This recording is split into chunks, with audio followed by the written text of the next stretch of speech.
I was a gunship pilot. That's an MOS, a military occupation specialty. When I was finishing my freshman year in college, a friend of mine gave me a Life magazine, and the front cover story was about Army helicopter pilots. I read the article, and it mentioned in there that the Army was taking on high school graduates for Army helicopter pilot school. I went to a recruiter. I went through all the process, the qualifications. They accepted me for flight school, and I went in basic training in 1966 in the Army basic training, and then on to flight school. Those who qualify enlist especially for copter training, and if they make it, they graduate both as warrant officers and as qualified pilots. From there, and graduated flight school September 1967. The Army was preparing to send the 101st Airborne Division from Fort Campbell, Kentucky over to Vietnam, but they wanted to build up the division to be ready to operate in Vietnam. So my two classes before me, my class, several, I think 4 or 5 after me, all got sent to Fort Campbell, Kentucky, where I was there for 8 months before the division deployed to Vietnam. They influxed us to existing units in Vietnam. So I got there with the 101st, I was with a cavalry unit, and they sent me down to a unit down in Fayette, which is on the coast. They did not have Charlie model gunships. They had Cobras, and they had OH-6 observation helicopters.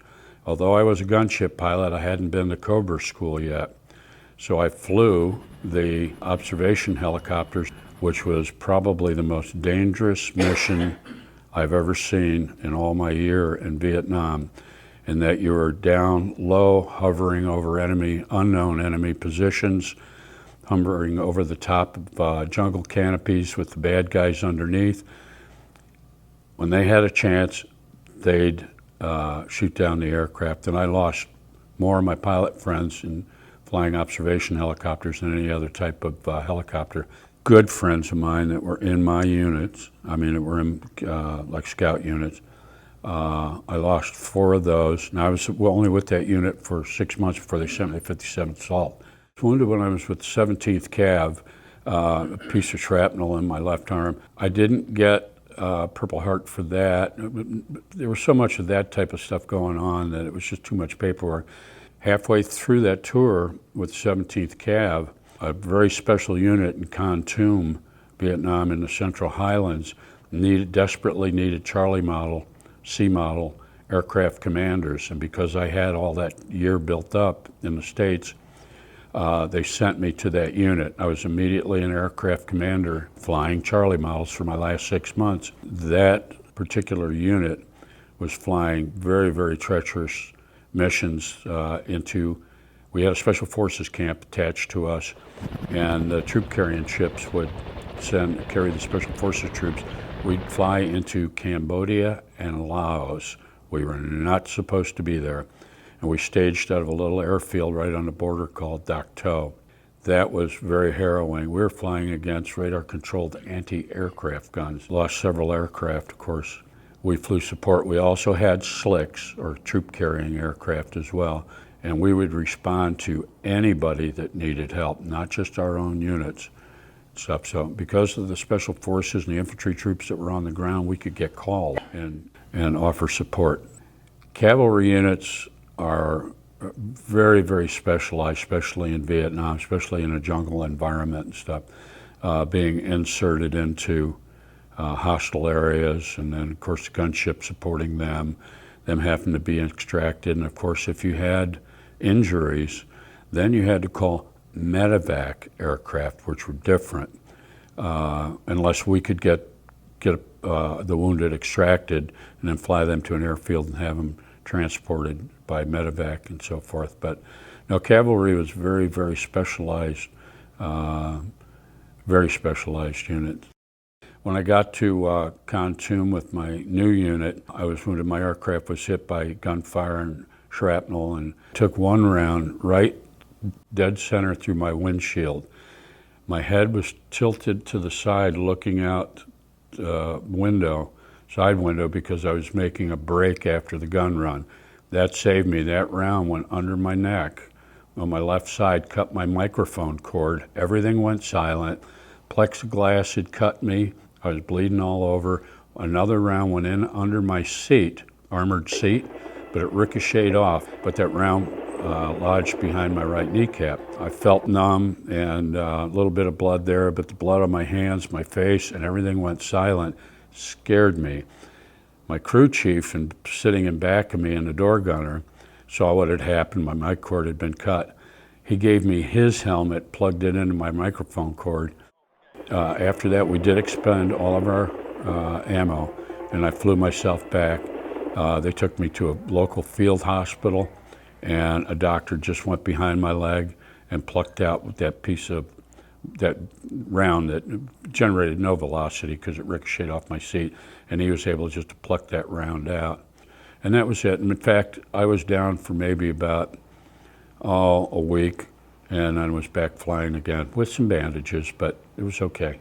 And what they did, they had a little on-site ceremony, but your company commander would come on by with a Purple Heart, pin it on you, read the citation, take it off, move to the next guy, pin it on him, and that was it. But you left without the Purple Heart in your hand. It was just on your records.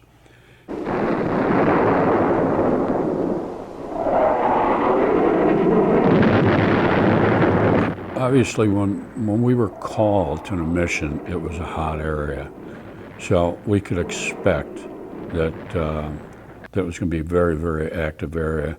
And with troops on the ground that you're supporting, we had a procedure where troops on the ground would mark their spots, like with smoke grenades, we'd identify the smoke so we knew where they were.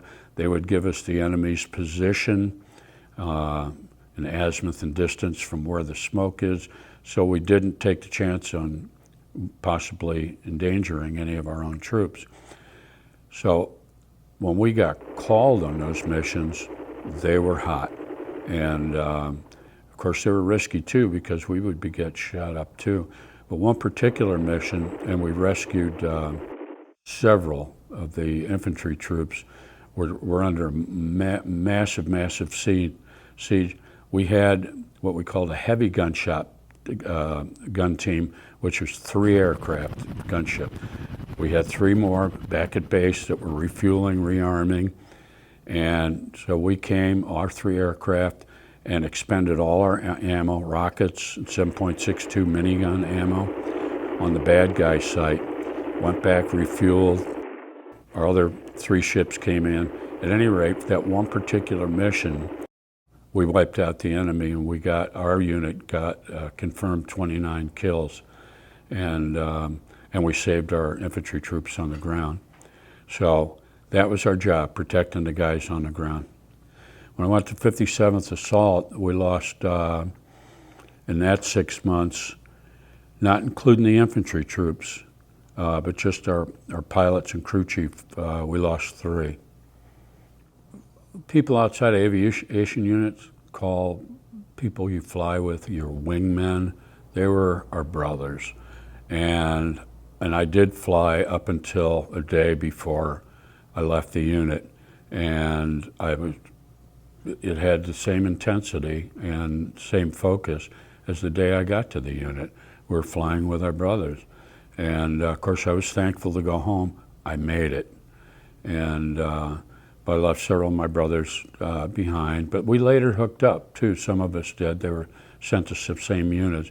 Because coming back as a veteran combat pilot, you came back as an instructor or to units to help train people. So, but anyway, and very many of us, we have Vietnam Helicopter Pilots Association, which we have reunions every year, which hook up a lot of the brothers, which I have pictures of, most of which take place in a bar.